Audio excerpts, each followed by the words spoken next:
Eu tenho aqui um roteirinho que eu anotei das perguntas que eu recebi e do que eu acho que é importante a gente trazer para vocês. Então eu tenho esse roteiro aqui, vou falar, mas se vocês forem tendo dúvidas ao longo da live, vocês vão me perguntando, tá? De preferência, sim, dúvidas relacionadas a cada um dos tópicos que eu tô falando, porque às vezes até a dúvida de vocês vai complementando aquilo que eu já tinha para trazer, tá bom? Então, ó, vamos começar? Para quem já me segue há bastante tempo, eu já fiz lives falando sobre isso, mas tem gente nova. Então, o que acontece, né, quando a mulher entra no climatério ou na menopausa? Isso normalmente acontece depois dos 45 anos, tá? Até 55, existe aí uma janela de idade do momento que a mulher entra, né? Então tem algumas mulheres que entram mais cedo, outras entram mais tarde. Algumas entram mais cedo ainda, quando elas, por exemplo, fazem uma cirurgia ginecológica com a retirada dos ovários e do útero, né? Ou só do útero, que ela não menstrua mais. Quando mantém os ovários, a produção hormonal continua. Mas muitas vezes pode acontecer também uma menopausa precoce, não decorrente de uma cirurgia, né? O que a menopausa traz, né? Quando a gente tem a menopausa, que a gente consegue classificar quando a gente está há 1 ano sem menstruar, então, clinicamente, como é que eu sei que eu estou na menopausa, né? Quando eu estou há 1 ano sem menstruar. Às vezes, quando eu estou no climatério, que é o período que precede a menopausa, eu posso menstruar uma vez, ficar 3 meses sem, de repente volta, fica aquele ciclo meio irregular, tá? E nessa fase eu já tô tendo uma diminuição dos meus hormônios e eu já posso sim ter sintomas. Então, a gente classifica a menopausa quando está há 1 ano sem menstruar, mas o período do climatério também pode trazer sintomas, tá? Esses sintomas vêm principalmente do quê? Da diminuição dos hormônios. Então eu tenho menos hormônio feminino, o estrógeno principalmente, e aí o meu corpo começa a mostrar sinais dessa diminuição de hormônio, né? Porque o que acontece quando a mulher está na menopausa? Ela passou da fase reprodutiva, onde ela ovulava, né? E ela tinha capacidade de engravidar, para o período não reprodutivo, onde ela não vai mais ovular e não vai mais engravidar. Então, esses hormônios vão estar diferentes, né? E ela pode ter muitos sintomas. Vou falar de vários sintomas que eu elenquei aqui na minha listinha. E eu vou começar falando principalmente da síndrome gênito-urinária da menopausa, tá? Então, com a diminuição do estrógeno, a região gênito-urinária, então a vagina, a uretra, todas essas estruturas que estão ali na pelve, né, no aparelho genital e urinário, elas vão sofrer interferência dessa falta de hormônio, dessa diminuição do hormônio. E aí, gente, isso pode acontecer em maior ou menor intensidade, dependendo da mulher. Tem mulheres que falam, nossa, eu passei pela menopausa e nem percebi. Eu só descobri porque eu fui fazer meus exames e vi que tinha alteração. E a minha médica falou, olha, você tá na menopausa. Em compensação, tem outras mulheres que têm muitos sintomas e que sofrem muito com isso, tá? Então, tudo que eu vou falar aqui pode acontecer com uma de vocês e com a outra não. Em maior ou em menor intensidade, tá? A primeira alteração que pode acontecer, que eu vou trazer para vocês, é a alteração da musculatura do assoalho pélvico, né? Eu falo muito aqui para vocês de assoalho pélvico. Então, assoalho pélvico é uma região que está embaixo da pelve. Por que chama assoalho? Porque é o chão da minha pelve e que tem algumas funções importantes. Sustentar os órgãos que estão na pelve, a bexiga, o útero e o reto, então a parte final do intestino. Ela tem uma importância muito grande na continência, tanto urinária como fecal, e também tem uma importância muito grande na sexualidade, no que diz respeito ao aspecto físico, né? Então são músculos que estão envolvidos para segurar xixi e cocô, para manter os órgãos do lugar e a minha bexiga, por exemplo, não cair, o meu intestino ou o meu útero não saírem do lugar, e também para eu ter uma boa sexualidade. Se a falta de hormônio interfere nesses músculos, eu tenho uma tendência a ter menor força muscular dessa região, tá? Muitas vezes a mulher também, quando está entrando na menopausa, ela começa a ganhar peso pela alteração da composição corporal. Então, o aumento de peso, a fraqueza dessa musculatura, isso tudo vai fazer com que o que possa acontecer, o que pode acontecer? Incontinência urinária, por exemplo, é um problema que aparece bastante quando as mulheres estão entrando nessa fase. Dificuldades nas relações sexuais. O que vai acontecer com a vagina, né, com essa região aí genital? Eu vou ter, por conta da diminuição do hormônio, eu vou ter uma maior probabilidade de ter ressecamento vaginal. Se a minha vagina está mais ressecada, quando eu vou ter relações sexuais, eu vou ter mais atrito. Esse atrito pode causar dor, pode causar irritação, ardor. Tem mulheres que falam que sentem coceira na região genital.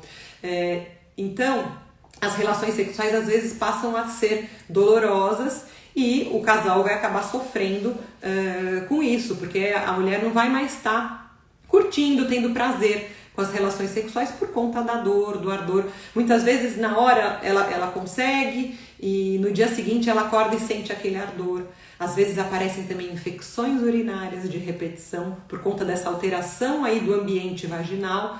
A candidíase pode aparecer mais também, tá? Então vejam, em relação ao aparelho geniturinário, eu tenho a incontinência urinária e as disfunções sexuais, principalmente incomodando essas mulheres no período da menopausa. Em relação à incontinência urinária, quando a gente pensa na fraqueza desses músculos que eu falei para vocês, né, os músculos do assoalho pélvico, quando eu espirro, eu tuço, ou eu faço eu pulo na academia naquelas, como é que chama? Aquelas camas elásticas, né?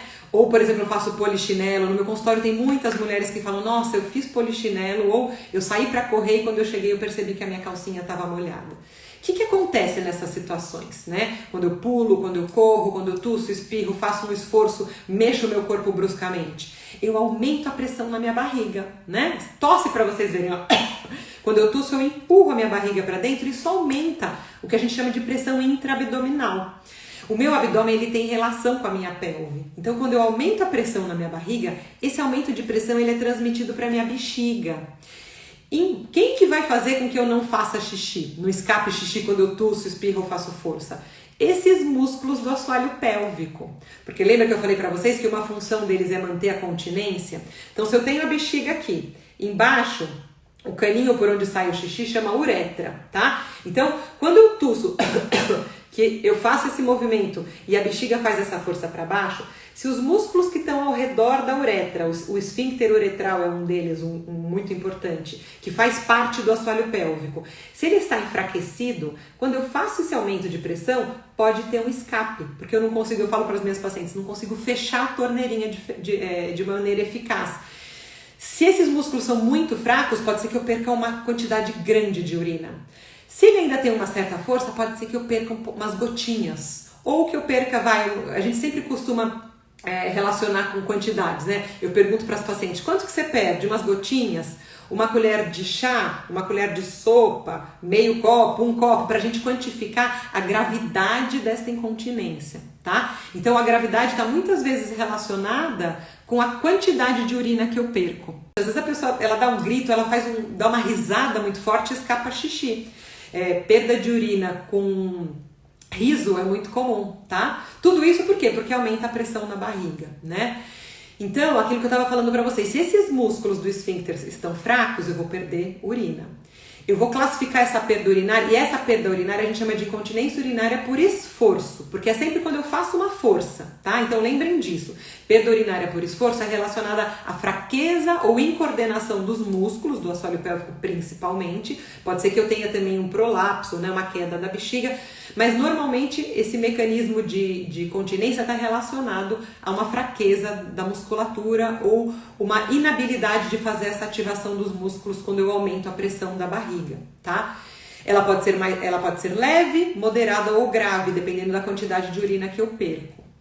Aí que vem a história da ginástica, né? Por que eu falo para as mulheres que quando elas fazem a ginástica feminina, elas melhoram a incontinência?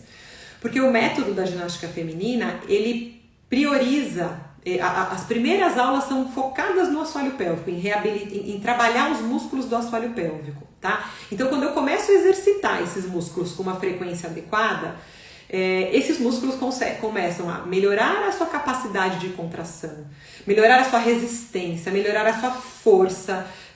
Isso tudo vai fazer com que esses músculos funcionem melhor. Por isso que muitas mulheres que fazem a ginástica, um dos primeiros sintomas que elas percebem é que elas começam a controlar melhor a bexiga. Elas falam, nossa, eu não estou mais perdendo tanta urina quando eu tuço e espirro.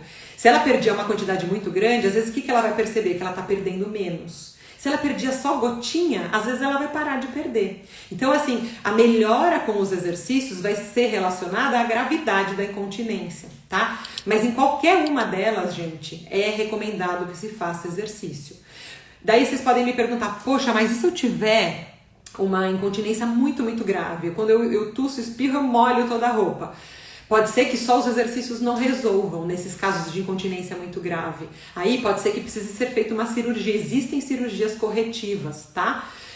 Então é sempre importante que vocês tenham a avaliação de algum profissional quando essa incontinência é muito grave, tá? Mas mesmo nos casos graves que precisam de cirurgia, o exercício vai ser benéfico. Porque não adianta eu operar, colocar tudo ali direitinho e esses músculos continuarem fracos, né? Então até a duração, a durabilidade dos resultados positivos da cirurgia também vão depender de músculos saudáveis, fortes e resistentes. É muito relacionado à gravidade da sua incontinência e a como está o seu assoalho pélvico. Às vezes você tem uma perda muito grave, se for um volume de urina muito grande que você perde, e seus órgãos da cavidade pélvica estiverem muito mal posicionados ali, que não funcionando bem, às vezes precisa realmente de uma cirurgia. Mas é o que eu falei antes, mesmo que precise, os exercícios são indicados, tanto no pré como no pós-operatório. Não pós-operatório imediato, mas quando tiver liberação.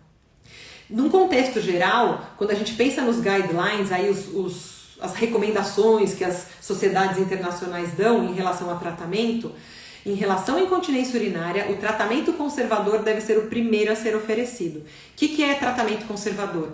Exercício, pode ser eletroestimulação, por exemplo. Então, são tratamentos não invasivos, não cirúrgicos. Então, eu sempre indico que a mulher comece com o conservador, os exercícios no caso, antes de ir para a cirurgia, a não ser que esteja com um quadro anatomicamente ali muito grave. Fiz esterectomia, posso fazer exercício? Eu sempre falo assim, ó, logo depois da esterectomia. O que é esterectomia, para quem não sabe, né, que tá aqui assistindo? É a retirada do útero, tá? Ela pode ser feita com a retirada também do colo, ou às vezes o colo fica, então depende da técnica e do que o cirurgião precisou fazer ali na hora, tá? Mas o que acontece? O útero, ele fica apoiado ali na bexiga quando a gente pensa na pelve. E às vezes quando faz a esterectomia, a gente muda o posicionamento da bexiga e do reto, que foram os dois órgãos que ficaram lá, né? Saiu um, ficaram só os dois.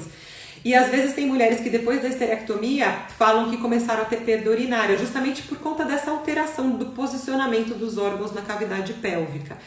E aí, lógico que num pós-operatório imediato, logo depois que você operou, você não vai poder fazer esforço. Então, o teu médico vai pedir que você fique em repouso, faça só movimentos leves.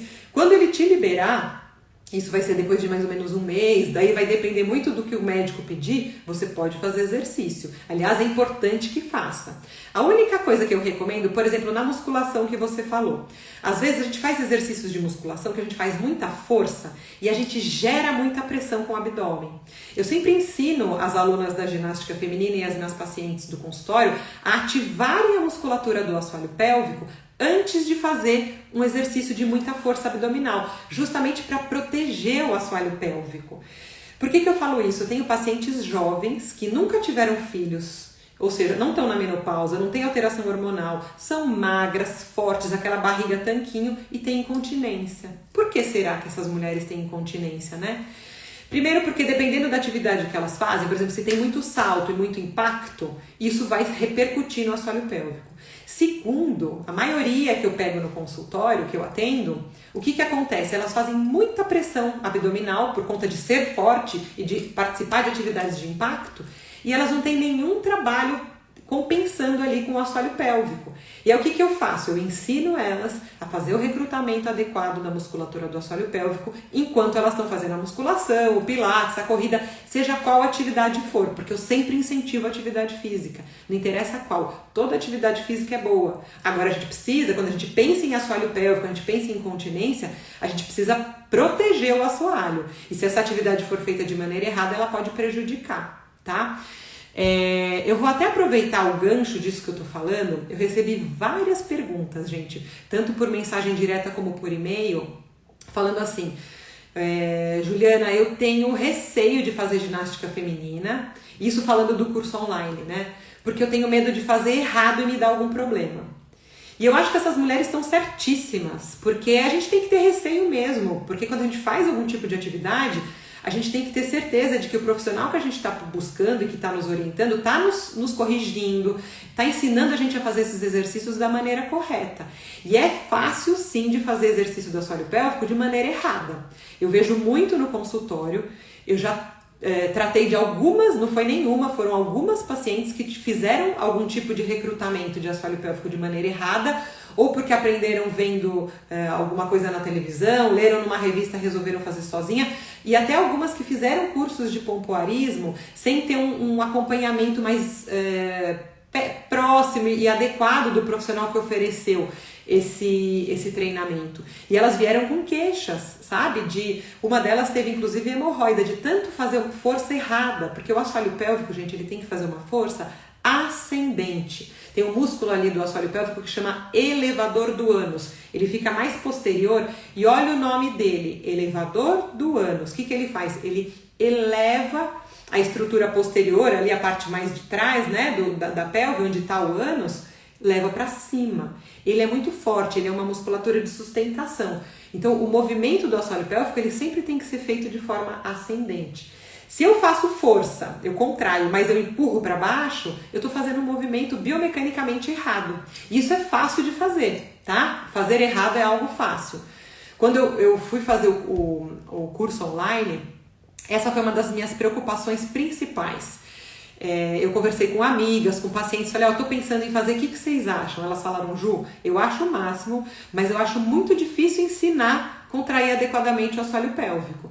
E eu peguei essas informações dessas mulheres, né, valorizei essas informações, porque elas são as mulheres que vão fazer o exercício. Se elas acham que isso é difícil, eu tive que fazer uma metodologia que explicasse de maneira adequada. Então foi uma preocupação muito grande. Por isso que o curso, as 2 primeiras semanas, elas são focadas no assoalho pélvico.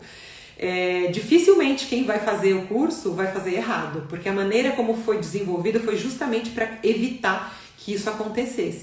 Eu vou falar da bexiga hiperativa também, que é uma questão que muitas mulheres me mandaram. Eu falei para vocês então da incontinência urinária que acontece por esforço, quando eu tuço, espirro ou faço algum movimento, por exemplo, na academia. Tem mulheres que têm uma síndrome chamada de bexiga hiperativa. O que é isso? Quando a minha bexiga está enchendo, né, eu tomei água, ela vai enchendo, os rins vão mandando, né, eles filtram e vão mandando urina para a bexiga, ela vai enchendo. A minha uretra aqui embaixo, ela tem que ficar fechada, tá? Então a bexiga vai enchendo e ela tem uma capacidade de se distender sem gerar pressão. Por isso que eu tomo um copo d'água e eu consigo ficar um tempo sem nem perceber a minha bexiga. Quando ela começa a encher mais, essa distensão, ela vai mandando uma informação ali para o meu cérebro de que a bexiga está esticando, ou seja, ela está com um volume maior. Aí eu começo a sentir vontade, né? Então, a gente tem sempre aquela primeira vontade, que eu sei que a bexiga está cheia, mas eu espero para ir para o banheiro, porque não é aquela vontade tão forte. Mas daí chega uma hora que é uma vontade muito forte, né? Se essa bexiga esticou mais, está com mais volume de urina, eu preciso ir para o banheiro. Quando eu vou para o banheiro, a bexiga contrai para esvaziar e a uretra relaxa. E o xixi sai, o jato urinário. Então a bexiga contrai e a uretra relaxa, tá? Terminei de fazer xixi, a uretra volta para o seu estado e a bexiga de novo vai enchendo. O que acontece com quem tem bexiga hiperativa? Essa bexiga vai enchendo, quando ela está com volume pequenininho, a bexiga começa a contrair. E essa mulher tem vontade de fazer xixi. O que acontece com essa mulher que tem vontade logo quando a bexiga está com volume pequeno de xixi? Ela vai no banheiro. Daqui a pouco enche, ela vai de novo. Então é aquela mulher que vai toda hora no banheiro. Um dos sintomas é uma frequência urinária aumentada. Pode ser de dia e pode ser de noite também. Tem gente que acorda à noite para fazer xixi porque a bexiga faz isso durante a noite. Isso chama noctúria. Então, os sintomas da bexiga hiperativa: frequência urinária aumentada de dia e de noite e urgência. Essas mulheres, quando a bexiga contrai, que ela quer esvaziar, às vezes essa contração é forte e essa mulher, ela sente uma vontade de ir para o banheiro que não dá para segurar, é uma vontade urgente de ir ao banheiro. Por isso que o sintoma chama urgência. Algumas mulheres que têm a musculatura esfincteriana boa, elas têm a urgência, elas conseguem chegar no banheiro e aí fazem xixi. Algumas que às vezes já estão com uma fraqueza muito grande ou que essa contração é muito forte da bexiga, escapa xixi antes de chegar no vaso. E isso a gente chama de incontinência por urgência, é uma perda urinária por um mecanismo de urgência. E aí vocês vejam que o mecanismo aí que está defeituoso, vamos dizer assim, é a bexiga, que a gente não consegue controlar, é um músculo involuntário, né? O que eu controlo é o esfíncter ali embaixo. E aí quando eu faço exercício, será que isso pode ajudar na bexiga hiperativa? Quando a gente tem bexiga hiperativa, às vezes a gente precisa tomar algum medicamento que controla essas contrações da bexiga. Na fisioterapia a gente pode fazer eletroestimulação, que também ajuda a controlar essas contrações involuntárias da urina, da bexiga, mas os exercícios também podem ajudar. Quando eu tenho uma boa capacidade de contração do meu esfíncter, eu consigo relaxar a bexiga quando ela está com urgência. Ou eu consigo conter ali, né, até eu chegar no banheiro e esvaziar. Então, o exercício ele é um coadjuvante no tratamento da bexiga hiperativa, tá? Que é um sintoma comum. Tem muitas mulheres que começam a entrar na menopausa e começam também a ter esse sintoma de urgência. Na bexiga neurogênica existe ali uma alteração nessas transmissões nervosas, tá? Então muitas vezes a bexiga enche, por exemplo, o esfíncter não relaxa, então tem algumas respostas alteradas por conta das alterações neurológicas. É um assunto bem interessante, a gente pode fazer uma live sobre isso, porque é complexo. Então eu falei um pouquinho das incontinências, que o exercício ajuda, e vou falar da sexualidade. O que a mulherada me mandou de pergunta? Falou que estava com dor para ter relação, algumas me mandaram, outras falaram que sentiam ressecamento e coceira na vulva e na vagina, e algumas falaram da perda do desejo, né? E aí, será que os exercícios ajudam? Lógico que quando a gente pensa na menopausa, muitas vezes, se a terapia de reposição hormonal, por exemplo, for indicada pelo médico, pode ajudar bastante, tá? Às vezes usa hormônio tópico ali na vagina para melhorar. Mas quando eu venho falar para vocês do ponto de vista de fisioterapia dos exercícios. Quando eu faço exercício com assoalho pélvico, vamos dizer que é uma musculatura que está ali fraca, esquecida. Muitas vezes ela está esquecida, eu nunca trabalhei com ela na minha vida. Eu começo a trabalhar, eu faço esses músculos contraírem, relaxarem, contraírem de maneira sustentada, contraírem mais rápido. Eu faço movimentos com a pelve e junto os exercícios com esses movimentos da pelve. Eu faço exercícios de postura e uso o meu assoalho pélvico. Ou seja, isso é na ginástica feminina, tá, gente, que a gente faz. Então, tanto trabalhando o assoalho pélvico de modo isolado e conectando ele ao resto do corpo, eu consigo recrutar melhor essa musculatura. E tem alguns trabalhos mostrando que quando eu faço esses exercícios, eu melhoro a irrigação local. Pensa, se eu estou fazendo força aqui no braço, para eu fazer essa contração, eu preciso de sangue sendo enviado para cá. O assoalho pélvico não é diferente, ele é músculo assim como o bíceps, como o abdômen, como o quadríceps, como o músculo do bumbum, é músculo esquelético. Então, se eu contrair e relaxo, eu chamo sangue para aquela região. Eu faço com que aquela região seja mais oxigenada. Eu exijo um trabalho daquela região. Isso faz com que ela fique mais viva, vamos dizer assim. Então, muitas das mulheres que começam a fazer os exercícios da ginástica feminina, principalmente os exercícios específicos de assoalho pélvico, que são a fase inicial, elas começam a perceber uma melhor lubrificação. Elas começam a conseguir controlar melhor aqueles músculos, com a lubrificação melhor e com o melhor autocontrole, elas passam a ter uma melhor performance nas relações sexuais. E, gente, quando a gente começa a trabalhar o corpo, e quando esse trabalho é focado no assoalho e depois ele vai para o resto do corpo, a gente começa a despertar alguns sentimentos, algumas sensações que estavam lá reprimidas. Isso é muito comum de eu ver acontecer. No meu doutorado eu apliquei a ginástica feminina em mulheres idosas. E a gente fazia 5 encontros com cada um dos grupos que eu trabalhei. No 4º encontro, eu trazia questões de sexualidade. E vocês não imaginam o tanto que essas mulheres despertaram com o trabalho corporal. É uma maneira que a gente tem de se reconectar com o corpo e de trabalhar algo que estava ali, né? Porque existe ainda na nossa sociedade, na nossa cultura, a falsa ideia de que quando a gente vai envelhecendo, a gente vai ficando assexuado, né? E a gente aceita isso muitas vezes como uma verdade e a gente vai deixando a sexualidade de lado. A gente para de pensar nisso, de querer isso. Às vezes a gente assiste um filme com uma cena caliente, a gente, né, dá aquela vontade, aquele desejo, mas aí a gente deixa passar. E quando você começa a trabalhar o corpo, você vê que a sua vagina, ela tem resposta, que esses músculos, eles começam a responder, muitas vezes isso é um start para que vocês comecem a trabalhar de novo a questão do desejo. Então, quando eu falo de libido, tem gente que pergunta, se eu fizer esses exercícios, melhora o meu libido?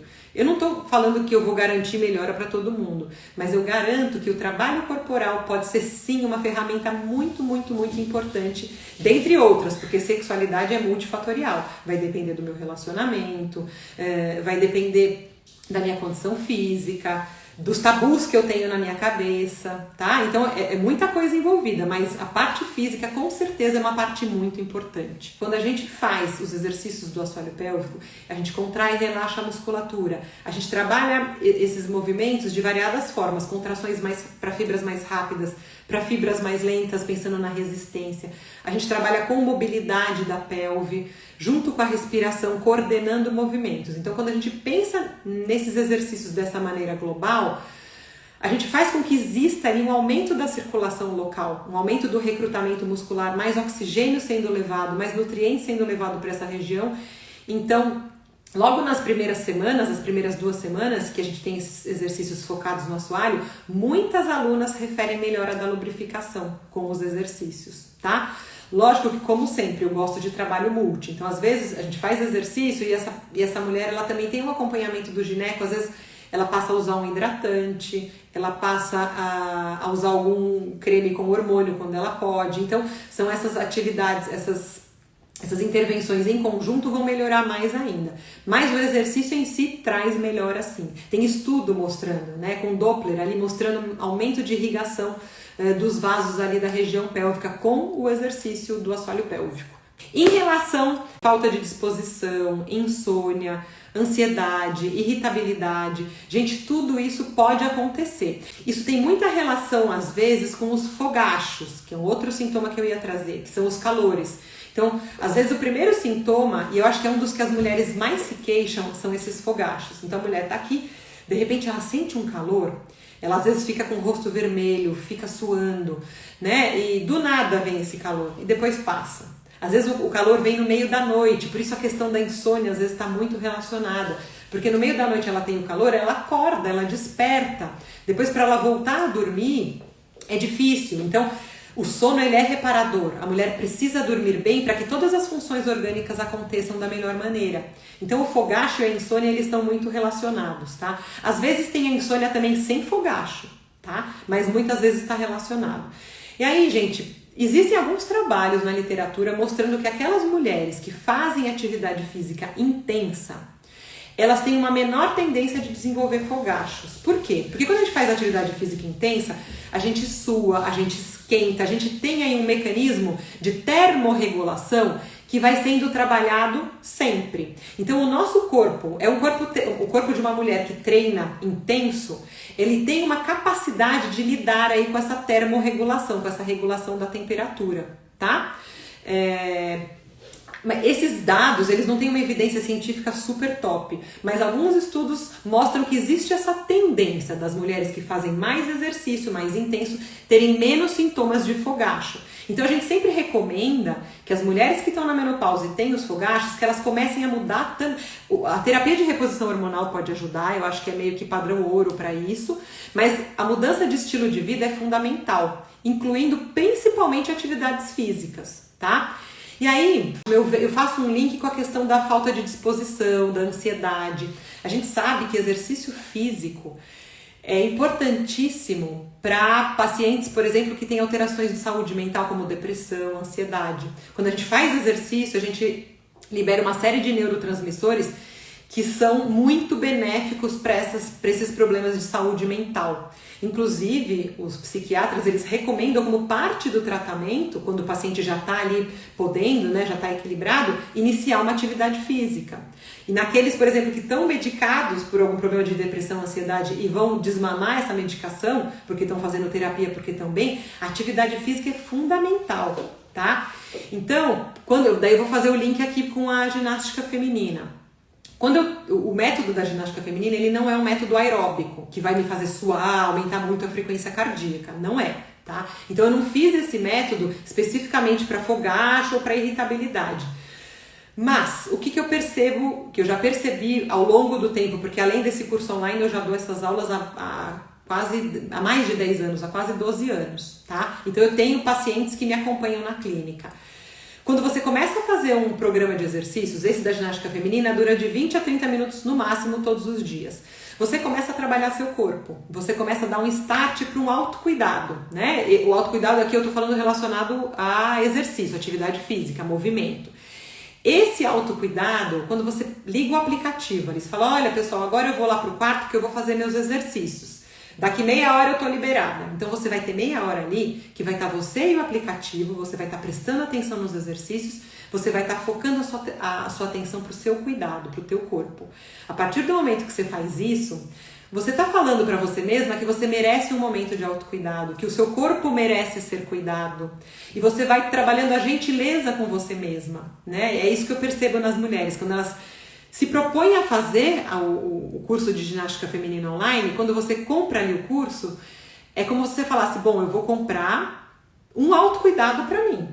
Eu vou comprar um presente para mim, eu vou me cuidar. E aí você separa um momento do dia para fazer aquilo para você. 20 minutos, gente, não é muita coisa. No máximo 30 nas últimas aulas, tá? Isso já é um movimento. Esse movimento de autocuidado, muitas vezes, trabalha também essas questões emocionais. De maneira indireta, mas trabalha. E eu tenho várias alunas que depois que terminaram o curso de ginástica feminina online, começaram também a incluir outros cuidados. Foram para nutricionista para perder peso, começaram a fazer uma atividade aeróbica como complemento, tá? Algumas até foram fazer terapia para trabalhar questões que elas acharam que seria importante. Então, é um autocuidado levando ao outro, né? Às vezes isso dura por um período longo, mas a tendência é diminuir sim. Algumas mulheres falam que prolonga por mais tempo o fogacho. Então, do ponto de vista de exercício, eu indico atividades físicas de maior intensidade. É o que a gente tem na literatura mostrando que melhora. E é o que eu vejo com as minhas alunas do curso, que conforme elas vão fazendo exercício, elas vão percebendo que vão tendo um controle melhor desses fogachos. Caminhada, exercício aeróbico, é bom para o condicionamento, é bom para os ossos, é bom para os músculos, é muito importante e também é um momento de autocuidado. Às vezes a gente está caminhando. Eu tenho meu ritual aqui, eu faço ginástica feminina todo dia e quando eu consigo eu complemento com aeróbico. Não é que eu me esforço para conseguir. Hoje, por exemplo, eu já fiz. De manhã acordei mais cedo para poder fazer. E eu tenho, é um momento que é meu. É isso que eu falo, quando eu tô fazendo exercício, as pessoas aqui de casa já sabem. Quando eu tô fazendo exercício, ninguém me chama, porque eles sabem que é o meu momento e que isso faz muito bem para mim, né? Então, esses limites que a gente impõe sem querer, às vezes, quando a gente decide fazer algum tipo de atividade, um tipo de autocuidado, já são pequenas sutilezas que estão fazendo bem pra gente sem querer, né? Depois, com o tempo, a gente percebe que isso teve sentido, que foi por causa disso, né? E alguém perguntou assim, quem tem bexiga baixa e não tem útero, pode fazer fisioterapia íntima? Leonie, pode não, deve fazer, tá? Se a minha bexiga já tá baixa, e eu já fiz uma esterectomia, eu já alterei meu assoalho pélvico. Eu tenho que fazer exercício. Pode ser que se a bexiga for muito, muito caída, pode ser que eu precise de um procedimento cirúrgico para levantar. Mas, de qualquer maneira, os exercícios vão estar indicados. Inclusive, se você fizer uma cirurgia, se você faz o exercício depois, você consegue garantir aí que você não vai gerar peso de novo ali para baixo, tá? Super recomendo. Ó, deixa eu ver aqui mais. Falei então dos fogachos, da insônia. A insônia, gente, é a mesma coisa, até mais ou menos o mesmo princípio. Quando eu faço atividade... Quando a gente quer tratar do sono, tem alguma coisa que a gente precisa fazer que chama higiene do sono. Tem inclusive uma live no meu Instagram, tá no IGTV, se vocês procurarem com a doutora Clarice, foi uma live só sobre sono, super legal, tá? Quando eu penso na ginástica feminina como um dos recursos, é a mesma coisa, eu não desenvolvi a ginástica feminina para tratar a insônia. Mas como uma consequência do autocuidado, muitas mulheres, a gente fez até um levantamento nos grupos, né, quem melhorou de fogacho e de insônia. Muitas falaram isso, que começaram a perceber um menor número de episódios de fogacho e algumas falaram que começaram a dormir bem, tá? Tem uma aluna que tá até num vídeo no meu Instagram falando sobre isso. Por quê? Você começa a fazer exercício, você gasta energia. E sabe uma coisa que eu acho interessante falar? Quem tem problema de insônia, não é legal fazer exercício antes de dormir. Porque quando a gente faz exercício, a gente ativa ali, né? Muitos hormônios, a gente faz o corpo trabalhar de maneira mais acelerada. Então não é legal. É legal fazer o exercício um pouquinho antes, de tarde, por exemplo. E antes de dormir, a gente tem que ter um ritual de desligar a tela, de abaixar a luz. A luz branca, a luz azul é a que mais atrapalha a produção de melatonina. Então a melatonina é o hormônio que faz a gente dormir. Quando eu tô com muita luz, essa melatonina ela não é liberada, ela é liberada no escuro. Então quando tá chegando o horário de eu dormir, uma hora antes, é legal que eu pare de ver celular, que eu desligue a TV, que eu faça alguns rituais calmantes e principalmente que eu tire a luz, tá? E quem pratica exercício, falando aqui da ginástica feminina, essa pessoa ela tem um gasto energético maior, ela tem um momento de autocuidado e isso indiretamente pode melhorar a insônia. É o que eu vejo nas nossas alunas, muitas referindo que estão dormindo melhor porque começaram com essa rotina de autocuidado, tá? Meditação ajuda na menopausa? Meditação ajuda em tudo. Legal você falar isso, né? Nos grupos da ginástica a gente manda os bônus, né? Desde a primeira turma eu mandei bônus de relaxamento. Então antes de cada aula da ginástica tem um aquecimento para preparar o corpo e no final tem o relaxamento. Tem relaxamentos induzidos. Tem 2 que vocês podem ouvir. As alunas adoram. Por que eu pus isso? Porque eu queria trazer um momento de calma, um momento de reflexão, de parada. Então a gente fez exercício, vamos conectar com a gente mesmo? Então esses relaxamentos eles têm respiração. É pra gente focar dentro da gente, né? E parar um minutinho pra acalmar. E tem muito a ver com essa história da meditação. Por que eu pus? Porque eu acredito muito nisso como uma das maneiras de aliviar os sintomas da menopausa. Por causa disso que eu coloquei os relaxamentos. O processo de envelhecimento faz com que o nosso corpo, e na menopausa isso acontece, mude a composição corporal. A gente tem uma facilidade de acumular gordura e uma facilidade de perder massa muscular. Aí a importância de exercícios que trabalhem força e resistência, tá? Na ginástica feminina a gente não usa peso, então ninguém precisa comprar nenhum material, mas a gente usa muito o peso do próprio corpo. E isso é treino resistido, isso estimula o ganho de massa muscular. E aí quando você fala disso, provavelmente você está falando da massa muscular do corpo, né? O braço, as pernas. E ninguém pensa no assoalho pélvico, é músculo esquelético. Se ele não for usado, ele também perde massa muscular. Quando eu perco massa muscular, eu perco força, eu perco resistência, eu perco capacidade de executar as minhas atividades de vida diária. Se eu perco as minhas capacidades de executar minhas atividades de vida diária, eu perco a autonomia. E a gente não quer isso, eu quero só mulher poderosa aqui. Então vamos trabalhar o corpo, estimular com exercícios de resistência, para nós vivermos muito, mas vivermos muito bem, produzindo, sendo essa potência que a gente pode ser. Mulheres poderosas. Mulher que não teve filho normal é mais difícil de ter incontinência. Não. Existe aí uma ideia de que quem tem parto normal vai ter incontinência e quem tem cesárea não tem. Não existe essa relação direta. Lógico que se o parto normal foi causou alguma lesão grave, teve um fórceps ali, uma laceração muito grande, teve um período expulsivo complicado e lesionou o assoalho pélvico, isso aumenta a chance de ter incontinência.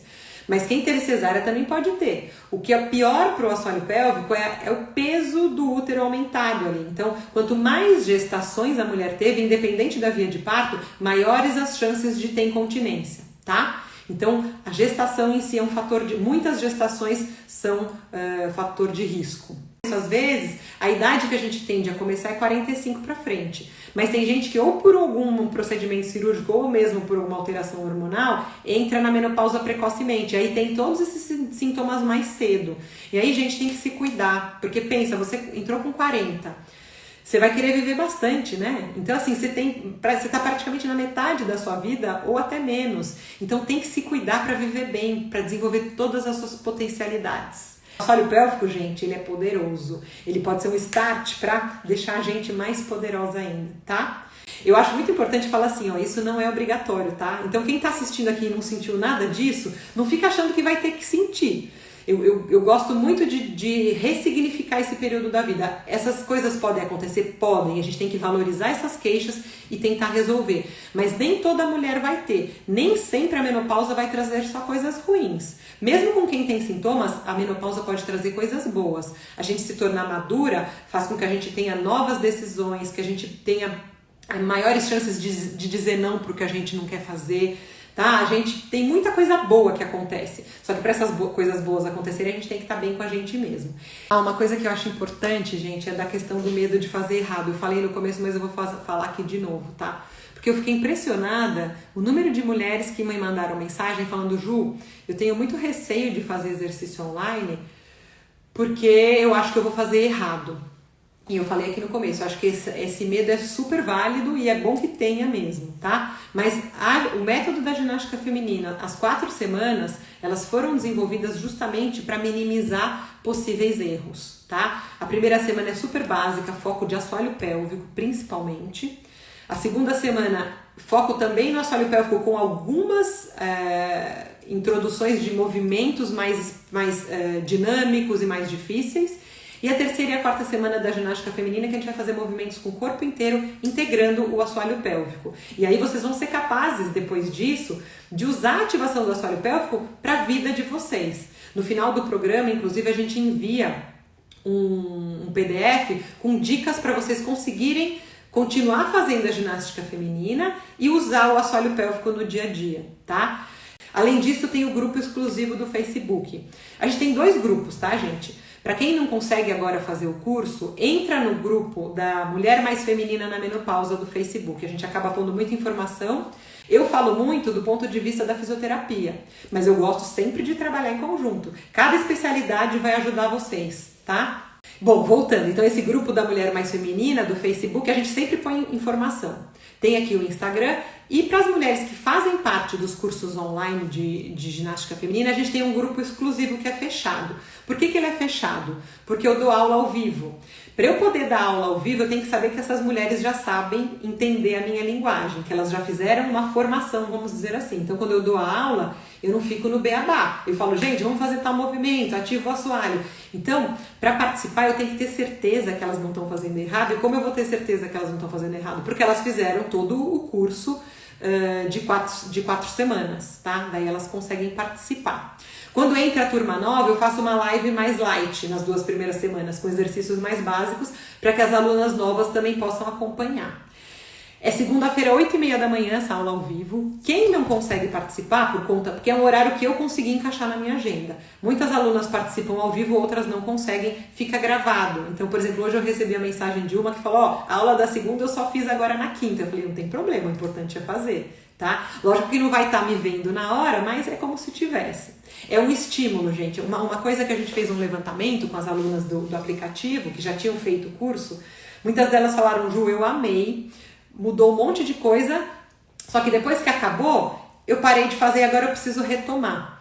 E aí que a gente teve a ideia dessas aulas ao vivo. Essas aulas ao vivo e esse grupo do Facebook são uma maneira que a gente tem de motivar vocês a se manterem conectadas com a gente. Então, cada vez a gente está maior, cada vez a gente tem mais mulheres conectadas e é um jeito que eu tenho de estimular vocês a fazerem os exercícios, né? Então, a gente se encontra toda segunda, eu mando mensagem. Então, a gente mantém um canal. A minha vontade é estimular vocês a ficarem cada vez melhores. E com isso a gente consegue. Tá? Mas quem está se interessando, eu recomendo muito que faça o curso. Porque no curso vocês vão ativar o assoalho pélvico de todas as maneiras que vocês imaginam. Deitado, sentado, em 4 apoios, em pé, com um pé só. Tem exercícios de desafio, porque a gente usa a respiração e a postura, junto com o assoalho pélvico. Eu garanto que vocês vão ficar mais poderosas. Queria muito que vocês participassem. Quanto mais mulher vier fazer parte dessa nossa tribo, mais bacana vai ser, mais a gente vai mandar esse conhecimento para todo mundo, tá? Beijo grande, até semana que vem.